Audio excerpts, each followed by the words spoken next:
God, it's difficult getting that position, getting me positioned. Tripod's touching my leg. I've got to try not to knock it.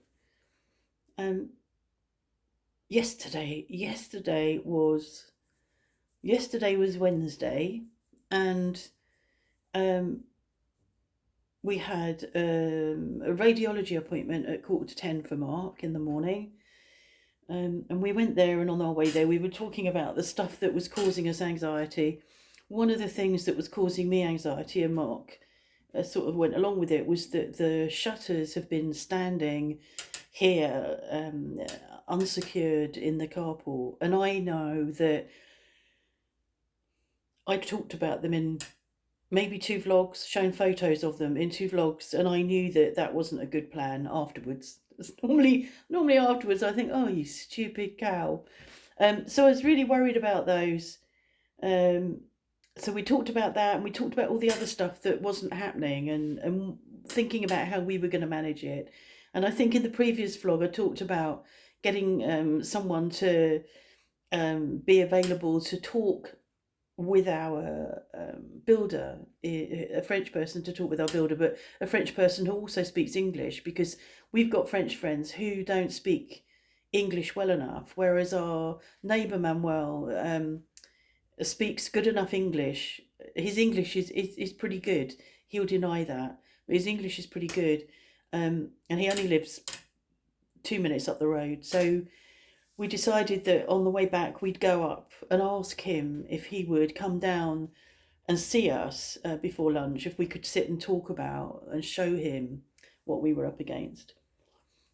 So we came back after the radiology, and Mark moved all the doors, we moved all the shutters. His knee has been feeling better because he'd been taking ibuprofen. Moved all the shutters. I had asked Manuel to help us, but by the time Manuel arrived, it had been done.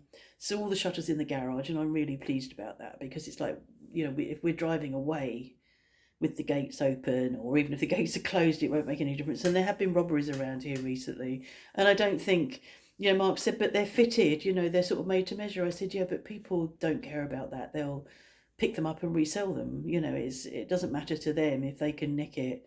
So that was that done. Manuel came. We sat talking to him, thinking about what we would do and how we would manage if the work wasn't completed by the end of the month, this next April, by the end of April, planning a plan B. And then we showed him around inside and talked to him about the electrics, and he is an electrician, although he's retired. So there was a lot of stuff that he saw, that he talked to us about, that we would need and we would need to think about. So that was that. So we had lunch, but we're both really tired. It's just incredibly tiring living like this. It's not our norm. Our normal life is peaceful, and even though there aren't any builders hammering and there's not anything going on, it's the limbo-ness of it, the things not in their right place of it. It's very uncomfortable, and we're pretty pissed off a bit. Plus, waiting for his rheumatology appointment in the afternoon. He's sort of waiting for that. We're waiting for the next stage. We're waiting to see what will happen.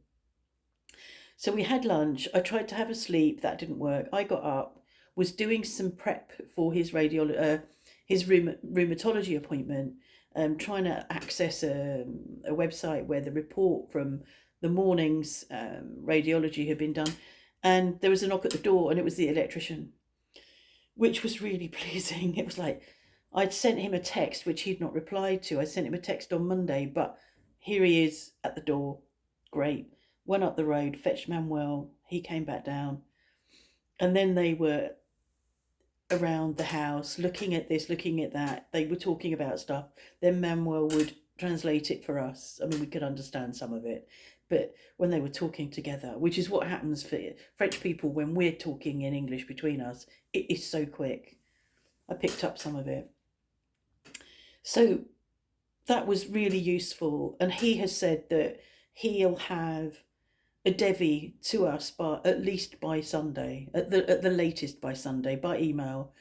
And if the Dev is okay, he can commence sometime next week. So that was really good news, because it's like it's only waiting for him. The work that has to be completed in the house is waiting for the electrics to be sorted. There's quite a bit to be sorted. As we've gone round, we've found other stuff, and it's like if it's being sorted before the ceiling goes back, it makes sense to do it. God knows how much it's going to cost. That's a big issue, how much it's going to cost. But some of the electrics is 1970s. Some of the stuff is 1970s. It's very old, so it's as well to get it sorted whilst all the ceilings are open. So that was that. I had to shoo them out of the house because we needed to leave to get to Poitiers. So that again is not how we operate. I operate well planned, and everything to hand and all of that. And as we're walking down the driveway to the car, because that we'd taken it off the garden, we're sort of arguing about who's going to drive because we're both so tired. It's like I said, I can't drive, and Mark is sleeping better than I am at night, so it's like no, you'll have to drive. So off we went to Poitiers, found the rheumatologist, who I thought was going to be a woman, and it was a guy, and quite young, in his, I don't know, mid to late 30s, and quite not abrupt, but I think it's like the appointment was at 5 o'clock. He'd got a mask on and he'd got a cold. He's probably feeling really pissed off. So I think he was really tired. So it was like he was just getting on with it. So he looked at the X-rays, because we had got the X-rays, which I couldn't really see from the X-rays. They were different to the last X-rays that Mark had in 2007, but I couldn't see. And because I couldn't access the report, I couldn't read what the radiologist had said. He didn't look at what the radiologist said. He obviously could see what he needed to see from the X-ray, examined Mark, and then did an ultrasound, and said that Mark and I conflicted about whether I think he said osteoporosis, and Mark said he thinks he said osteoarthritis. In retrospect, it's more likely osteoarthritis because there's fluid. And on the right knee particularly, which was the one that's given Mark lots of problems recently, there was quite a bit of fluid. So because Mark wasn't reporting pain, he was talking about, well, we only normally do a steroid injection or an injection if there's pain. So if you haven't got pain, I'm not sure it's going to help you. But we can see. And I think for me, I've been with Mark, and I've been together 23 years. I don't and haven't ever really known Mark express pain. I've never known him have a headache. He's never really taken any analgesia. I just don't think I don't think he has pain or experiences pain how other people experience pain. So anyway, ultrasound on both knees, found fluid on both knees, but the right one's the worst. He said, well, we'll deal with the right one and see how that goes. Removed, I think, probably about 30 centilitres of fluid, and then gave him a cortisone injection, and told him to rest it for a couple of days, and told him it might take a couple of weeks to see how it goes over a couple of weeks. If it goes well, if it works and there's a big improvement, call me and come back, and we'll do the other knee, and we'll give you hyaluronic acid in both knees at the same time. So that's good news. I had to drive back despite being tired. It's like Mark, was still dealing with, because he hadn't wanted to have injections in his knees. He didn't get a lollipop or a badge. He was moaning about that. But, so I drove back, and then we came home, and by 8:30 I was in bed, just so tired, but we don't have full on days. We don't plan our days to be full on. Our days were full on when we were working, and we don't plan it like that. So it's quite hard when we have a day that everything's coming at you and there's no gaps to recover. Didn't sleep beyond 3:30. Got up for a bit, got up for an hour, played my game, went back to bed, had a poor sleep. So I've been sort of falling about a bit today. He woke up this morning, and I said to him, how's your knee? He said, there's an absence of anything that I need to even think about. It's like I'm not aware of my knee, which is brilliant, absolutely brilliant. That it's like I'm not aware of it. And he said to me, I've been to art this afternoon. I dragged myself to art. I enjoyed it. Again, I was tired. Um, but when I came back, he said, I'm not even thinking about having to get out of the chair. And recently, he gets ready to get out of the chair, and then there's like a 15 to 30-second gap whilst he, I don't know, sorts everything out and whatever. So he said, I'm just getting up without thinking. So it's really, really good. I'm really pleased. That obviously makes a big difference for him for Canada. And I'm, apart from feeling tired, which is self-explanatory, I'm feeling well. So I feel quite confident about Canada. And we just need to get the house sorted. I feel like we're going to be up against it, getting the house, if everything's done, getting the house back in order is where we're going to struggle. And I've reached a point of knowing that our house sitters are a younger couple with young teenagers. I think one of them's 12, so not yet a teenager, and a toddler, but young and fit. And we're just going to have to say to them, really sorry, and they'll sort it. I know they will. I'm sure that they'll sort themselves out. And I do need to write. I do need to write the instructions for how to live in the house. But at the moment, it's in flux, isn't it? The washing machine's not going to be where it is normally. That's the instructions for that will change. All of that. But I still need to do that, and I can do that. But I hate doing things at the last minute, and that's how it's going to be. And I can imagine that we're going to get ourselves on the plane and collapse and go, oh, thank fuck for that. And it might not be like that. That's my hurry up, and that's my anxiety, is that this is too close to call for me. I need plenty of time to recover before starting something else. And this is leaving me less and less time, and that ain't good. But it's tough. So it's sometime on Thursday, tea time. It's 6:30-ish almost, and we're going to meet Cleo and Etienne at a nearby restaurant that's owned by British people. They've been there 2 or 3 times, I think, to eat. So we're eating with them there tonight. So that'll be interesting. It'll be interesting to see what the food is. I'm really, really craving salad again, because because of the crap we're eating. I'm not getting salad. I'm not getting enough veg. I'm not getting all of that stuff. So I'm craving salad. So I'm hoping that it'll be great. If there's a Caesar salad on the menu, I'm going to be really, really pleased. I doubt there is. But even if I can have an entree that's salad, that would be really nice. We've nothing on tomorrow. I've got my rheumatologist next week. Nothing tomorrow, nothing over the weekend. Mark might get the mower back up from down at the other end of the garden and do this front garden, which really needs doing, but he is going to rest his knee for a bit longer, sensibly. I'd forgotten that bit. He reminded me. He said I should rest it. I said, oh, all right then.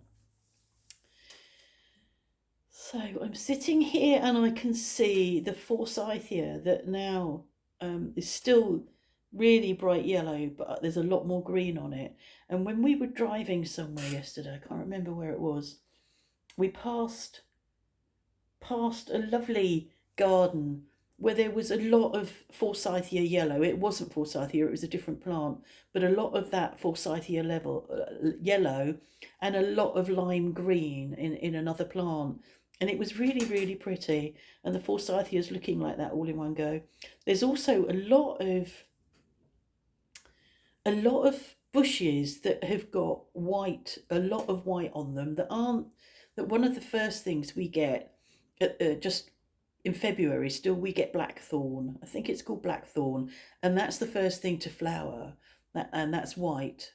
But it's not that. But we pass bushes just up the road here, a load of them, and They've got white flowers on them, but they're sort of long white flowers. I say long, they're about that long. Um, and I don't know what they are, but there's a lot of those around. The oilseed rape is beginning to come flower now, so there's a lot of fields around with oilseed rape, but they're not bright yellow yet. They're there, but they're still more green than yellow. I can remember I was saying to Mark yesterday, when I was about 12, I lived in a village called Whitfield, which was just outside Dover, and my school was a bit further out of the village towards Dover, and the school overlooked more or less the port of Dover. I can't remember whether you could see ferries coming in and out, but my English class was up on a first floor, and overlooked, and I at certain times of day you could see the sea quite well. And I always remember this. There was one day I was up in my English class, looking out the window, not paying attention to the lesson comme d'habitude, and the sky um, was very deep black, very intense black, but there was a long gap of light, and I think the sun was shining through from the UK towards France. The cliffs of France were really really lit by the sun, and France was only it's only 22 miles from there anyway, but it just looked like France was part of a peninsula, so it looked like I was looking at a peninsula of England. It was just incredible. It made France look really close. But I also recall from my time looking out the window across to France that I could always see, obviously at this time of year, I understand it now, but there were big swathes of yellow. And back then, I would have been 12, what would it have been, 19, late 60s? Back then, I don't think we grew oilseed rape in the UK. May have done, but it wasn't something I was aware of. But obviously, what I was looking at were fields of oilseed rape, fields of yellow. And I'll always remember that. It's funny, isn't it? Funny what you remember. Anyway, that's the news. So the news is more positive than when I made the vlog that took 10 years to upload. Spoke to Jo today in Messenger and said to her, having a conversation with her, and I went, what's happened to 4G? I've not had 4G for days. And she said that happened to her a month ago. She said, and something had been switched off. And I went, but I went through my settings yesterday because we had no connection at all. No phone connection all the way to Poitiers and back. Not that we needed it, but had we needed it, we didn't have it. And she said, it was in settings. She said, I think it was my mobile data had been turned off. My mobile data had been turned off. It's not me turning it off. There's other stuff that's been turned on. I'm getting I've turned them off now. Notifications from Upday every hour. Upday. And I'm thinking, fuck off. I don't want to hear what you've got to say. So anyway, got my 4G back, and I probably won't remember next time that happens. That's what pisses me off. My memory, Mark's memory's not brilliant. We got to the rheumatologist. I went in with him. And we explained that I was with him because I am the person whose memory we rely on more, because Mark's not so good at remembering and retaining information. So, and bearing in mind we're both fucking knackered, one of the first things he said, numero telephone, and I start to say my telephone number and get the first four numbers out, and I can't remember, and I'm thinking, oh, for fuck's sake. I'm supposed to be here for memory, and I can't even remember my telephone number. I find it really hard to say it when I'm tired. I could write it down, and I sat and wrote it down. I wrote it down for him, but I couldn't remember it. I thought he must have thought, oh, for God's sake, she's here to try and remember, and she can't even know her phone number. Okay, I'm going to go back downstairs now. I'm upstairs. I'm sick of going up and down the stairs. In some ways, I know it's good for my muscles in my thighs, but in other ways, it's hurting my hip. And once we get all sorted, I do need to investigate my hip, see what's going on with that. Yeah, I'm a bit worried about it, but God, there's too much to sort out. So I'm going to upload this now, and you might get it at 9 o'clock, depends on how quickly it uploads. Hope you've had a good Thursday, or are about to have a good Thursday, or that you're going to have a good Friday if you're at the other end of um, the world, down there, down under. Are we down under to you? We call you down under. What do you call us? That's an interesting question. Are we down under to you? Okay, I'm gone now. You'll notice I've gone.